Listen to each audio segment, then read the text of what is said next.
Welcome to our channel. நம்மள நிறைய பேருக்கு ஒரு டவுட் இருக்கும்.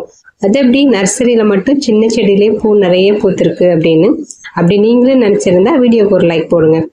அந்த சீக்ரெட் ஃபர்டிலைசர் என்னன்னு நான் சொல்கிறேன். அதுக்கு முன்னாடி என்னோட சேனலை சப்ஸ்கிரைப் பண்ணிட்டு ஆல் அப்படிங்கிற ஆப்ஷனை கிளிக் பண்ணிடுங்க.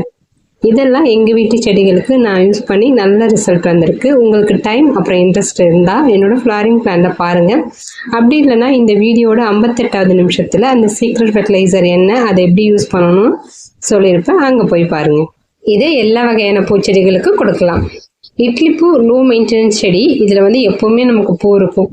பட் எக்ஸ்ட்ரா நம்ம கொஞ்சம் கேர் பண்ணும்போது செடி ஃபுல்லாக நிறைய பூக்கள் பூத்திருக்கும். நீங்கள் வேலைக்கு போகிறவங்க ஃப்ளவரிங் பிளான்ட் ரொம்ப பிடிக்கும், பட் என்னால் அந்த செடியெல்லாம் ரொம்ப கேர் பண்ணிக்க முடியாது அப்படின்னு நினைக்கிறவங்க இந்த இட்லி பூ செடியை வளர்க்கலாம்.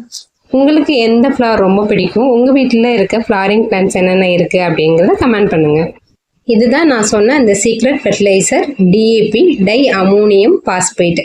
இதை நம்ம செடிக்கு கொடுக்கறதுக்கு முன்னாடி செடியோட வேர்பகுதியில் இருக்க மண்ணை நல்லா ஒரு டைம் கிளறி விடுங்க.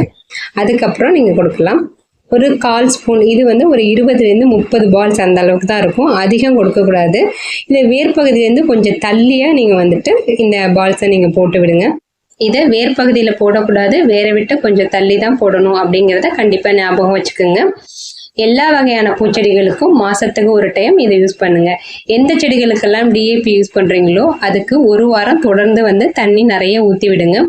அதிகமாக யூஸ் பண்ணக்கூடாது. ஒரு 20லேருந்து 30 பால் அந்த அளவுக்கு தான் யூஸ் பண்ணணும். இது 1 kg 35லேருந்து 40 rupees அந்த அளவுக்கு தான் வரும்.